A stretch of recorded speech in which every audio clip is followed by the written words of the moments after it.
it's a great, great morning, the first day in heaven, when you stroll down the golden avenue. There are mansions left and right, and you thrill to every side, and the saints are always smiling, saying, how do you do? Oh, it's a great, great morning, your first day in heaven, when you realize your worrying days are through. You'll be glad you are not idle, so time to read your Bible, it's a great morning for you. Amen. Good morning po sa ating lahat and happy Friday morning. Ito pa inyong likod, Preacher Jong, and I'm from CBBC, Singapore Outreach Tupi Ministry ng CBBC San Pedro Laguna under the leadership of our pastor, Dr. Ed Laurenan. And welcome po sa ating lahat. Tayo po ay magbukas po tayo sa panalangin. Let's bow our heads in prayer. Father in heaven, Lord, we bless you. And Lord, we thank you for the good night rest. Thank you for the brand new day. Thank you, Lord God, for giving us another opportunity to listen to your word. Thank you that it's Friday, and once again, we'll be dealing with family. I pray, Lord, that you would bless each and every family that will be tuning in. I pray, Lord God, that they will get something out of this message, Lord God, and that they may glorify your precious name. Lord, use your servant. Give me words to say. Empower me, O Lord God. I am nothing without you, and so I need your help and your blessing. And forgive us our sins, Lord. All of these things we ask. In Jesus' name we pray. Amen. All right. Share ko po muna yung ating live stream.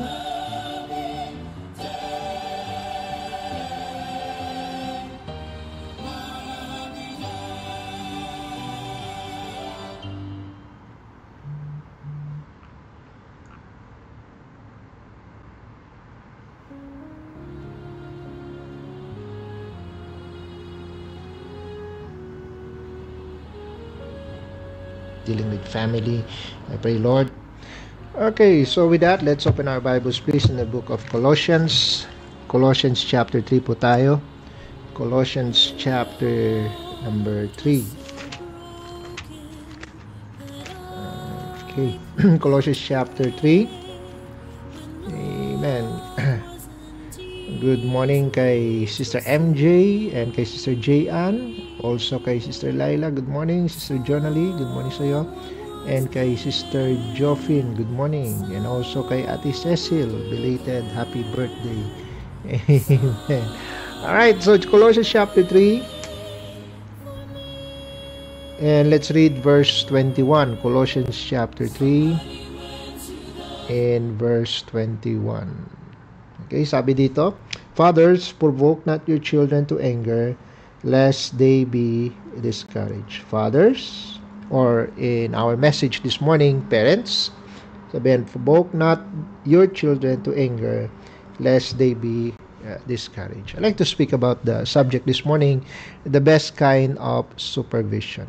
The best kind of supervision, parental supervision. Alright, tayo po muna manalangin. Father in heaven, Lord, we bless you, and thank you, O God, for your word. Thank you for the passage that we have read, and I pray, Lord God, that you would be with us as we study your word.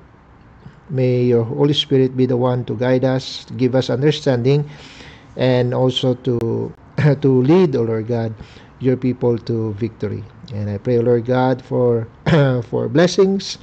All of these things we ask, in Jesus' name we pray. Amen. The best kind of supervision.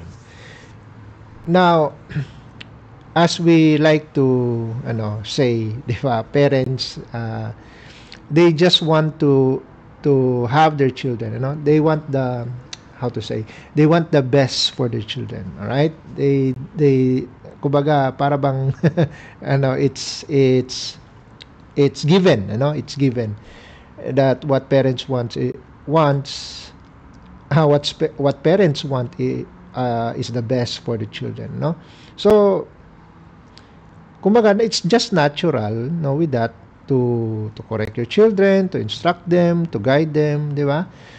But ang problema is that when your correction becomes constant criticism, yun na yung problema. And then yung instruction mo nagiging para bang ano na para ka ng pulis, ano, na in-interrogate mo bawat galaw ng iyong mga anak, right? And nagsimula ka as kumbaga you just want to express your love, pero it end up you are turning it into pressure into your kids. Ano? Remember that sabi ng Proverbs 29 in verse 15. Sabi dito sa Proverbs 29 in verse 15, the rod and reproof give wisdom, but a child left to himself bringeth his mother to shame. Yes, correction is necessary. But there is a wrong kind of correction.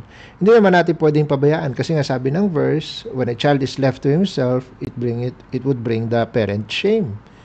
Di ba? So, as much as correction is necessary, there must be a balance, no? Na kumbaga, pag may correction, dapat may reproof. Di ba? And kapag may reproof, dapat hindi masira yung relationship.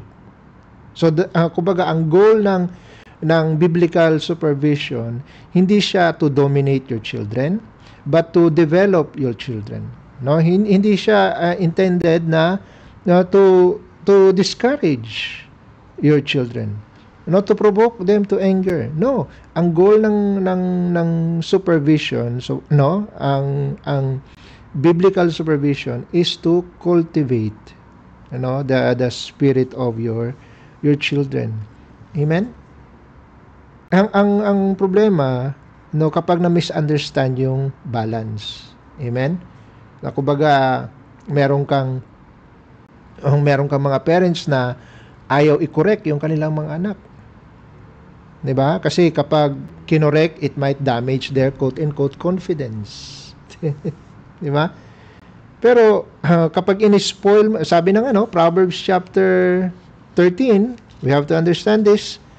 Itong mga principle ng Bible, remember, these are from the book, these are from book of Proverbs, coming from the wisest man who ever lived. And I don't know kung anong pwedeng ipanapat ng mga modern child psychologists against the wisdom na binigay ng Panginoon kay Solomon.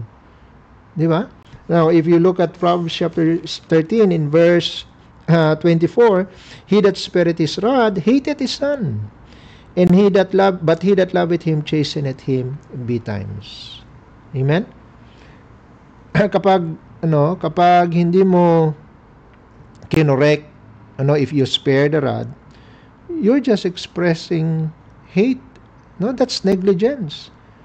Kasi kapag you spare the rod in the name of loving your kids, 'di ba? You are just indulging your kids. Sa mali na kanilang ginagawa. That's not love. That's neglect. Amen. And then you have those parents naman on the other hand na pag nag-correct naman napaka-harsh. Amen. Kapag nag-correct naman very kumbaga ang nasa isip nila na hindi fear out of respect, but fear out of terror. Di ba? Na kumbaga kapag na-terrorize yung mga anak, it would lead them into obedience. May mga parents, they fail to realize that kapag correct ka lang ng correct without compassion, it will only breed resentment to your kids. 'Di ba? At kapag nagsusupervise ka nang wala ka namang understanding, it will just break the heart. Amen. Hindi mo na-build, instead na mag-build ka ng character, you'll just be discouraging your kids. Amen. Lalo na kapag lalo na pag OFW, mas mas heavy yung tension. Why? Kasi you have parents that are working abroad, 'di ba? And that yung distance na meron kayo, it would tempt you to supervise through command. No? You are supervising as like a command. Ito gawin mo ha, ito gawin mo without connection. 'Di ba? Nagsusupervise tayo ng supervise pero wala tayong connection na nabibuild. Amen? Na kumbaga nandun yung fear mo, no, takot mo, sir, baka pag hindi ko ginawa to ma-lose, no? Totally ma-lose ko yung control ko sa mga bata. And so anong ginagawa nila? They overcompensate. How? By frequent reminders, napaka-strict na monitoring, di ba? Very stern words or harsh words sa mga video call, o kahit nga lang sa mga voice calls. Yeah. Yung intention nila, of course, it's pure. Pero yung bang, just imagine yung tone of distant authority. No? Kumbaga, it can often wound, unintentionally. Amen? Kaya, kapag nakakarinig sila ng correction without presence, di ba, maaring interpret nila yun as control without care. So, sinimulan mo na you want to protect your kids, pero at it end up to them, it's like pressure. And so what we need is, what we need is wisdom. What we need is the type of supervision, not that the Bible would prescribe, no? Na kumbaga, it's not about how much we say, hindi how much we instruct, how much we correct, but rather how we say it. So it's not a matter of how much or how frequent, it's a matter of how we say it. Amen? Hindi yung it's not about ikaw lagi yung tama, no? But kumbaga, it's not about being consistently right or constantly right. Rather, ikaw ay dapat consistently righteous. Amen? In your love. No, na kumbaga, what we have is the true authority. Amen? Sa buhay natin sa bahay natin bilang mga Kristiyano, that would reflect the heart of God. No? Remember, ang meron ng Panginoon is, di ba, the kind of relationship which you would just look at, yung relationship natin sa Panginoon, and also yung relationship ng mga anak ninyo as kayo bilang OFW, di ba, ay parang, it's somewhat figurative, para bang symbolic. Di ba? Kasi hindi natin nakikita ang Panginoon, ganun din ang ang mga anak na hindi nakikita yung kanilang mga parents working abroad. Di ba? Parang may similarity, parang may parallel. Amen? And so that's why we have to deal with our children the way that God deals with us, just like an invisible Father. Amen? But kumbaga, hindi natin nakikita ang Panginoon, pero ramdam natin siya. So ganun din dapat ang maging dynamic ng relationship ng isang OFW sa kanyang mga anak na nasa Pinas. So meron kang true authority, firm pero patient, kagaya ng Panginoon. Amen? Nag-guide din siya, yes, pero gentle. Amen? So kumbaga, hindi din, and if you would notice, God corrects us not by displaying control, but what He does is He's demonstrating care over us.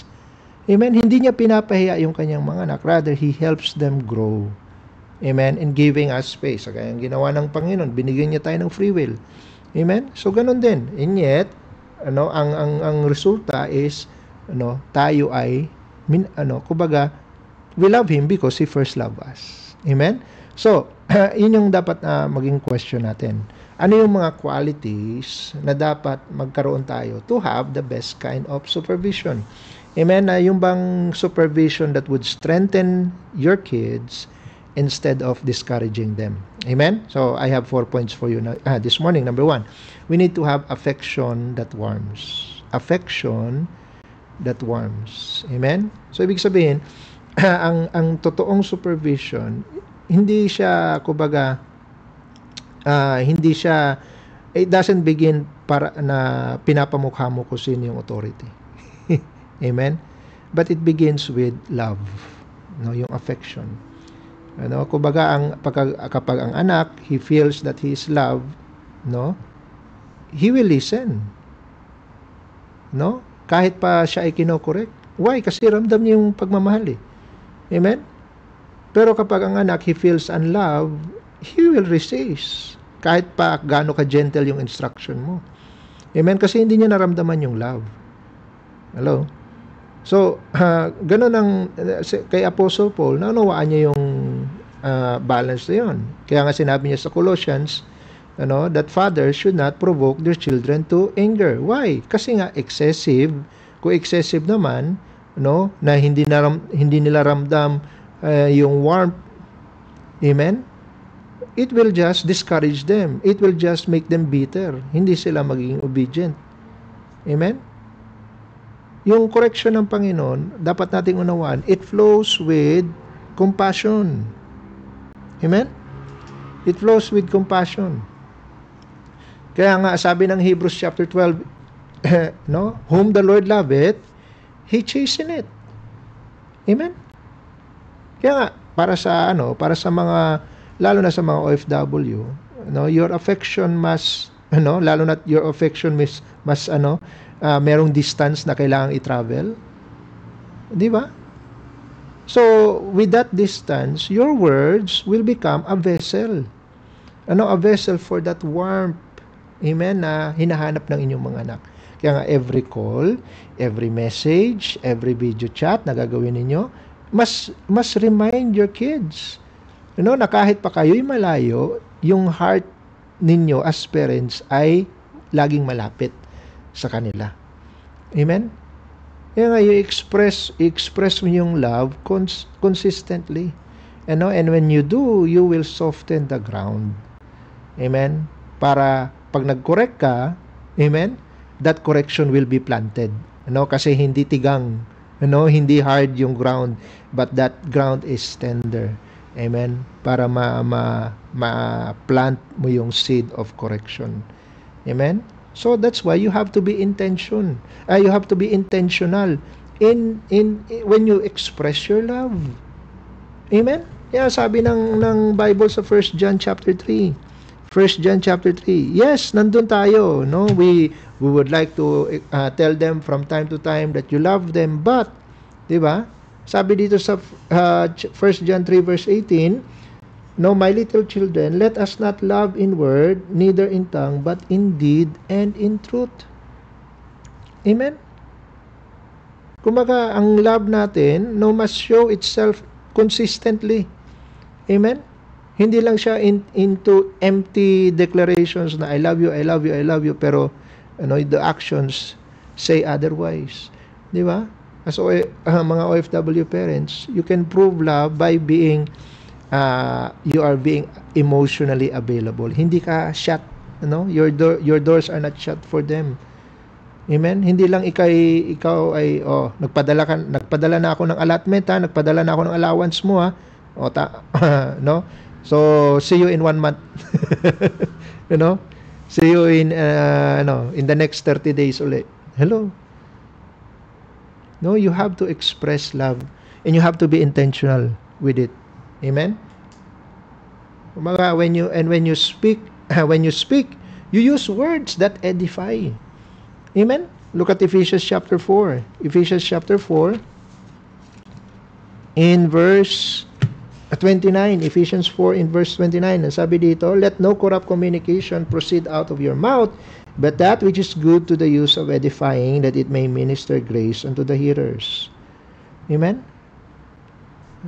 Dapat yung words natin, yes, nandun na, nagkakamali, nandun na, merong kakulangan sa supervision yung guardian, but you use words that would build them up, hindi yung corrupt communication. Amen? But yung merong good use, words that are good to the use of edifying. Amen? So yung mga kind words, mga uplifting words, it can bridge yung emotional gap na meron kayo gawa ng distance. Amen? And it would reassure your kids that they are, they are secure kapag sila ay makikipag-usap sa inyo. Amen? Safe sila. Amen? And show grace before you give guidance. Amen? Babanatan mo kaagad ng babanatan mo na kaagad ng saan ka galing? Ba't ngayon ka lang di ba? Show grace first before you give guidance. No? Kasi sabi ng Romans chapter 2, ito yung principle Romans chapter 2 in verse 4. Romans 2 in verse 4. Sabi diyan, despises thou the riches of his goodness and forbearance and long-suffering, not knowing that the goodness of God leadeth thee to repentance. Your goodness will lead your children to repentance, kagaya ng ginagawa ng Panginoon. Amen? Kaya nga, love and affection, those are the soil. Amen? Na kung saan yung supervision mo would grow, would improve and develop. Amen? Kapag yun ay nandun siya sa ground of love and affection. Amen? Kapag naramdaman nyo at pag yan ay naramdaman ng inyong mga anak, they will open their hearts to your instruction. Amen? Especially kayong mga nasa abroad, a soft answer. Amen? Turn it away rat. Amen? Yung loving tone mo, it can travel, it can travel farther, quicker, than any than any Cebu Pacific. Amen? Yung loving tone mo, mas makakabilis siyang makaabot sa kanila. So, number 1, affection that warms. Number 2, attention that listens. Amen? Ito yung mga kailangan ninyo to have the best kind of supervision. Number 2, attention that listens. Nagsusupervise ka lang, kumbaga, nagsusupervise ka but you are not listening. You're just watching. Hello?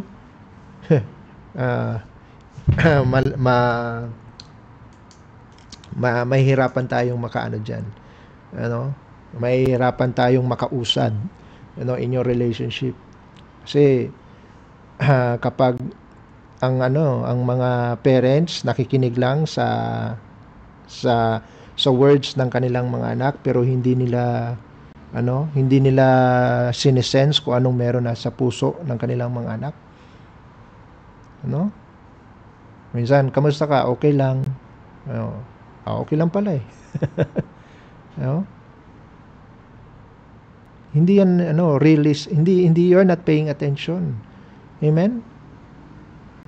Kapag pinakitaan ka ng report card, 'di ba? And then sa tingin mo dahil maayos yung kanilang grades. Hello, sometimes hindi enough 'yun eh. Amen? Or minsan mapakita may bagsak. 'Di ba? And then magja-judge ka na agad bakit bagsak. And then you have to know the reason why. Amen? Pero not na para kang police na merong merong ilaw sa ibabaw ng kanilang ulo. Amen? It goes beyond the report cards. Hindi yan sa natapos nila yung kanilang gawaing bahay. Hindi lang, and it goes beyond yung mere yung talk. Amen? Or a mere call. Amen? Kailangan maramdaman nila that they feel that you are paying attention to them. And when they sense, when they feel that you are paying attention, they will learn to trust. Amen? At mag-open up sila sa inyo. Why? Kasi na-build up na yung trust eh. Amen? Kapag ang mahirap kapag ang mga anak walang tiwala sa kanilang mga magulang. And so, mas may tiwala sila sa barkada, mas may tiwala sila kay lolo, kay lola. Yun ang mahirap. Lalo na kapag kayo'y malayo, you have to earn that, you have to earn the trust. Amen? Kaya nga, you have to be inviting. Sabi ng Panginoon, call unto me and I will answer thee. Amen? Kapag OFW and then you nagbi-video call kayo and all you do is you're taking control of the conversation. Ginawa mo na ba yung homework mo? Nagbe-behave ka ba sa class? Nagbe-behave ka ba dyan sa bahay? Pero ang totoong parenting, you would listen first bago ka mag-lecture. Amen? Kasi kapag ikay nakikinig, you are communicating love, rather than just mere rules. Yes, importante ang rules, but are you communicating love more than rules? Again, listen before you correct.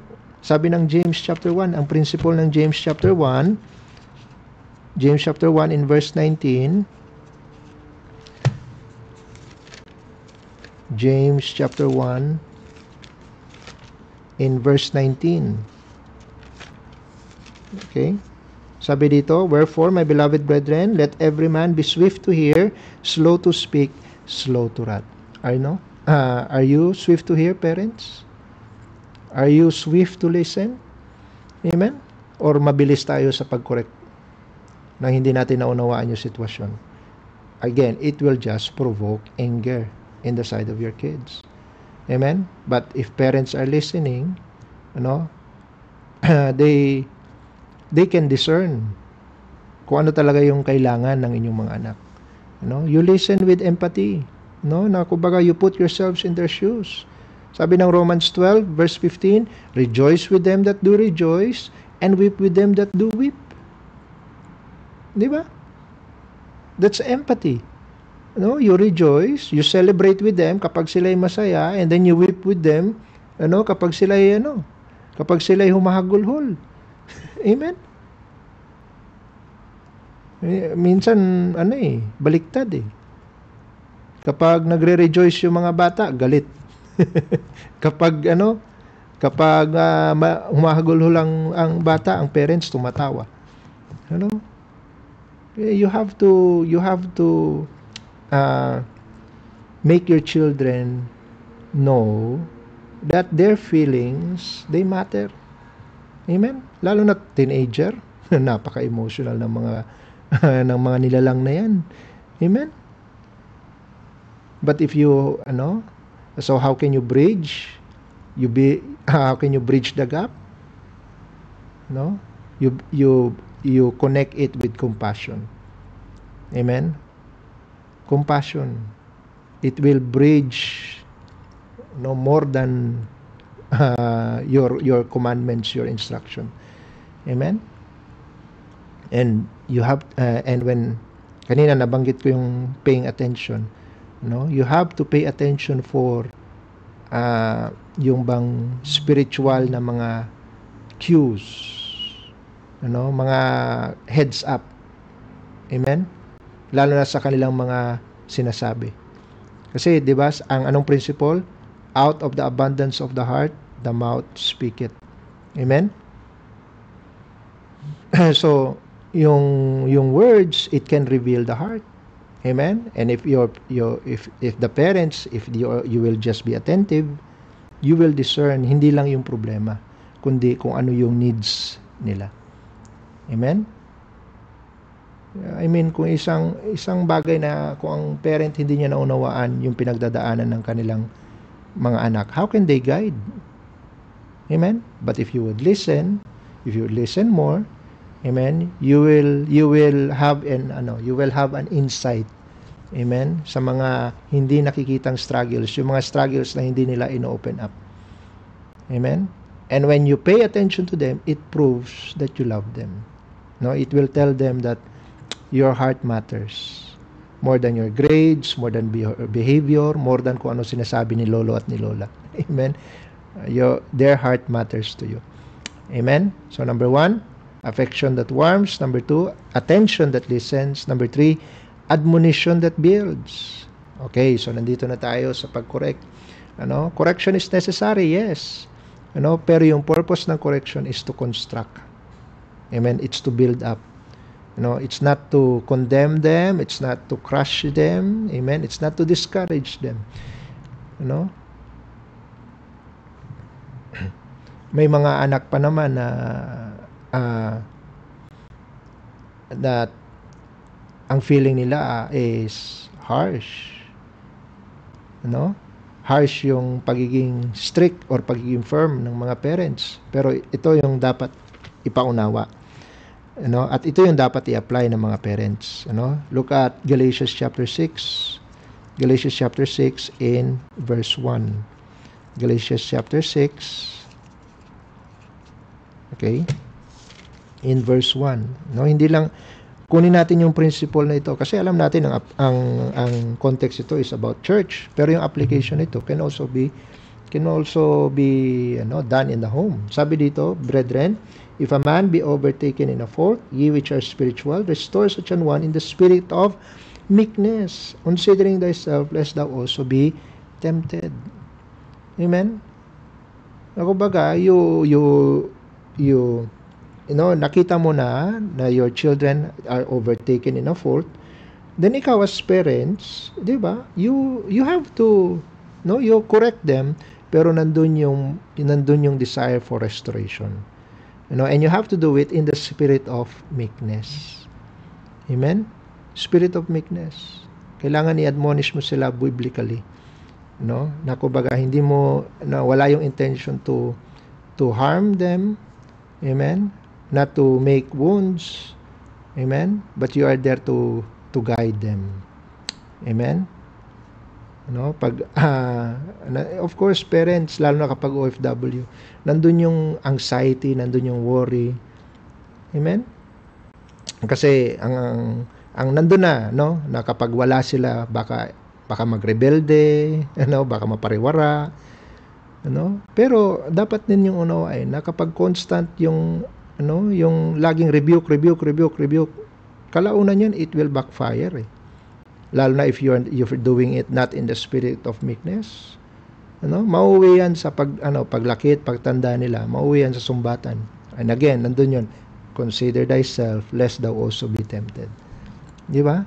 Baka mag-backfire. Amen? Kapag ang mga anak, they feel incapable, di ba? You are disabling your kids. By constantly nagging to them, wala kang kwenta, wala ka talagang silbi, parati ka pasaway ka sa pamilya, ikaw ang pabigat sa pamilya, ikaw ang dahilan kung bakit ako nagkasakit. Yung mga ganung bang drama. You have to apply biblical admonition. Why? It will build conviction. Rather than crushing their confidence. Yun yung ginagawa kapag pag ganun ang constantly naririnig nila, it will crush their confidence. Amen? So you have to be clear. Amen? Yung baga yung rod and reproof, sabi ng Proverbs 29. Proverbs 29. In verse 15. Sabi dito, the rod and reproof, what? Give wisdom. So, kapag ikaw'y namamalo, kapag ikaw'y nagko-correct, does it give wisdom? Or ang binibigay mo lang is pain? Hello?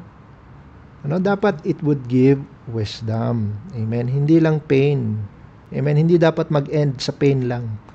Amen? O hindi mo pinadalhan ng allowance. Anong wisdom, anong understanding ang binigay mo? Or ang ginawa mo, you're just resenting your kids kasi binawasan mo yung pera nila. Di ba? Nang hindi nila naunawaan bakit. Correction must teach, hindi lang scold. Amen? You correct with consistency. Chasten thy son. Di ba sabi? Chasten thy son while there is hope. Amen? Habang may pag-asa pa. Kasi kapag delayed yung correction, it will just confuse the child. Pwede ko palang gawin to, nakakalampas pala You have to be consistent. Again, consistent, that would reflect love and stability. Amen? correct with, and when you correct with calmness. Amen? Look at Ecclesiastes. Ito, maganda to eh. Ecclesiastes chapter 9 in verse 17. Ecclesiastes chapter 9. Ito, magandang verse to para ma-highlight. Ecclesiastes 9 in verse 17. Okay, sabi dito, the words of wise men are heard when in quiet, more than the cry of him that ruleth among fools. Kita nyo? The words of wise men are heard in quiet, more than the cry of him that ruleth among fools. Calm correction. Amen? Mas malayo ang mararating niya kaysa sa crying rebuke or loud rebuke. Amen? Kasi yung anger mo, maaring masilent niya yung anak mo, but it will never change him. Yun yung nakakalungkot. It will just provoke him and discourage him. Admonition, lalo na kapag ang purpose mo ay mag-build up, it will transform. Amen? Yung kanilang mga mistake into opportunities to grow. Amen? Kaya parents, don't just win the argument. Amen? Win the heart of your kids. When you correct, you correct with clarity. You correct with consistency. You correct with gentleness. Amen? So, number 4, the last. So, number 1, affection. Ano yung mga kailangan natin to have the right kind of supervision? You need affection that warms. You need attention that listens. You need admonition that builds. Amen? And ito, yung first 3 is for the parents. Itong last is for the kids. You need to teach accountability. Amen? Number 4, accountability that guides. Amen? Excuse lang po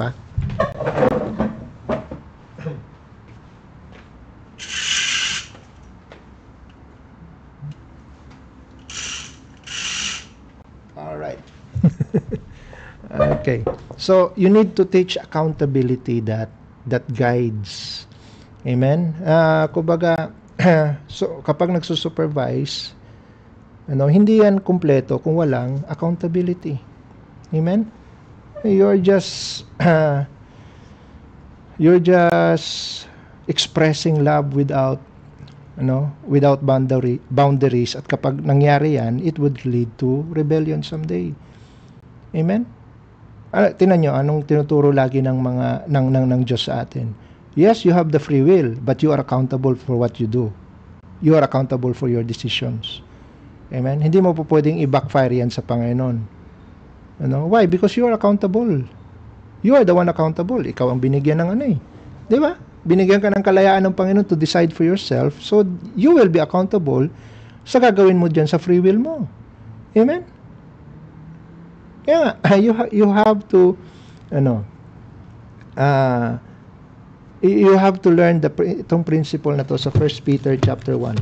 1 Peter chapter 1. I'm almost done. 1 Peter chapter 1. 1 Peter chapter 1 in verse 14. Sabi dito, as obedient children, not fashioning yourselves according to the former lusts in your ignorance. So you see, as obedient children, not fashioning yourselves according to the former lusts of your ignorance. Amen? Nung tayo, before tayo na-save, at yung na-save na tayo, pareho pa rin? No.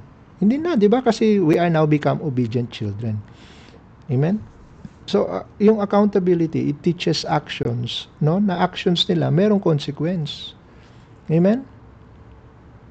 Hindi yung, and not necessarily yung consequences yung galing sa'yo.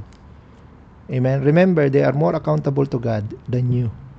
Amen? At yun yung lagi nilang dapat maunawaan.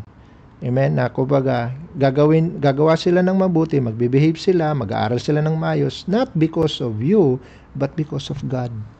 Amen? They are accountable to God. Amen? Na kumbaga, hindi necessarily na kita mo sila sa kanilang bawat galaw, pero dapat nyo pong ipaunawa nakita ng Panginoon ang kanilang bawat galaw. Amen? Na minsan, ito nga hindi mo alam yung kanilang ginagawa, pero balang araw makakarating. Now, bakit kaya nakakarating? Kasi sinadya ng Panginoon na makarating sa iyo kahit ikaw ay malayo. Amen? At hindi dahil ikaw ay kumbaga, sinadya ng Panginoon. At kung magbe-behave lang sila, kung mag-aayos lang sila, ang makakarating sa iyo is yung kanilang behavior, good behavior. Amen? So that's why, kaya nga, ganun din, ikaw as parents, you have to be accountable to God. Amen? And the more you understand that, the more mo yan ma-i-instill sa inyong mga anak, yung word na accountability. Para sila ay lalaking mga responsible adults. Hindi laging, alam mo yun, iniisip or consider anong sasabihin ni mama, anong sasabihin ni papa, anong sasabihin ng Diyos. Amen? You need to motivate accountability. Amen? So that's why you pray, and you pray. Why? Because you will be accountable to your kids. Have you prayed for them? Have you prayed for them? Amen? Well enough. Consistently enough. Ano sabi ng 1 Samuel chapter 12? 1 Samuel chapter 12. You should learn this, parents, as an accountability. 1 Samuel chapter 12 in verse 23. Sabi dito sa verse 23, this is a very important principle. And after this, I'm done. Okay? Sabi dito sa verse 23, moreover, as for me, God forbid that I should sin against the Lord in ceasing to pray for you. But I will teach you the good and the right way. Sabi ni Samuel, God forbid that I should sin against the Lord in ceasing to pray for you. Parents, God forbid that you would sin against God in ceasing to pray for your children. Amen? So, accountability. Amen? It will teach your kids to do right because they love God. Hindi dahil takot sila sa pangungulit mo or sa inspection mo. Amen?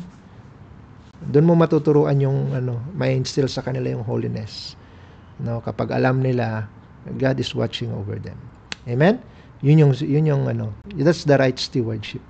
Amen? So that's kasi hindi ka even though nandun yung word na supervisor, 'di ba? Pero hindi ibig sabihin that you are a super parent. Nakita mo bawat galaw nila, Only God can do that. And so the best kind of supervision is God's supervision. Amen? And if you as a parent, you are guided by God's supervision. Amen.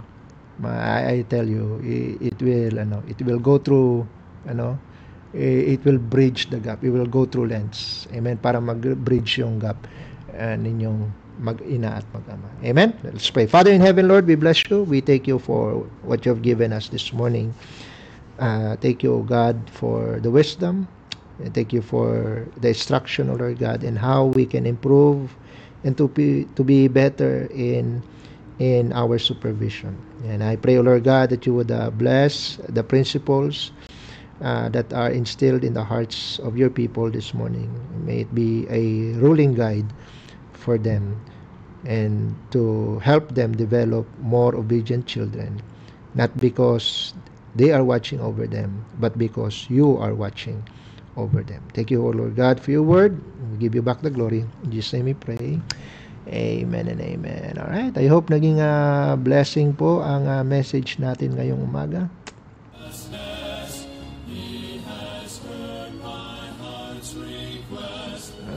Okay, batiin natin ang ating mga kasama. We have Sister Charis, good morning sa'yo. Amen. Sister Tere, good morning. And also kay Sir Herbert, sir, good morning. Si Ate Judith, good morning. And also kay Ma'am Ruth Vidad, good morning po. And kay Sister Elvie, good morning. Amen. Also kay Sister Dinah and kay Ma'am Raquel Taha, good morning po sa inyo. Kay Ma'am Lolit Maristanes, si Ma'am Casey, amen, good morning. Ma'am Lori Villafranca, good morning. Amen. And kay Sir Mariano Termo, hello po, good morning. Thank you po for joining. Sir Jabison is also with us. Sir Mark, amen, from Taiwan, good morning po. Thank you po for joining. Alright, so dyan po nagtatapos ang ating programa. Members, let's pray for a great weekend. Amen. And pag-pray po natin ang constantly ang ating mga mahal sa buhay, lalo na yung mga naapektuhan ng bagyo, yung mga wala pang kuryente hanggang ngayon, ano? Pag-pray po natin na makabalik agad ang power as soon as possible. Amen. So let's pray for a victorious weekend. See you po tomorrow. Amen. And tayo po'y magwakas po sa panalangin. Father in heaven, we bless you. We thank you for what you've given us. I pray, Lord God, for your blessings for your children, especially those who are working and going to school. Guide them, strengthen them. And I pray, O Lord God, for victory, O Lord God. And I pray also for our loved ones and brethren who are affected by the recent typhoons. I pray, O Lord God, for your provision upon them, especially those who do not have yet power. I pray, O Lord God, that you would help to speed up the recovery of electricity, O Lord God, in their places. And I pray, O Lord, that you would continue to guide your children, and that they would understand, Lord, that what they need more than financial help is your constant protection upon them. And I pray, O Lord God, that you would bless the pastors and the preachers who would be encouraging their people especially on Sunday, O Lord God. And may your children, may you use this time, O Lord God, to convict your children more than ever. They need you, O Lord. And I pray, O Lord God, for your blessing upon our service this coming weekend. Bless our service tomorrow and also on Sunday. Bless the soul winning. And bless, O Lord God, those who have invited guests. May they come and not change their minds. And bless the preaching of your word, especially for Sir Denver. Use him, O Lord God, to encourage your people. Bless the Sunday school for the adults and for the kids. Bless, O Lord, every ministry that will be rendered for you. And I pray, O Lord God, for your blessing upon our pastor. May you continue to give him wisdom and guidance. And Lord, thank you for this live stream program. Thank you for the privilege you give in your servant. We give you back all the honor, all the glory. In Jesus' name we pray. Amen and amen. Alright, thank you po for joining. God bless you all. We are dismissed.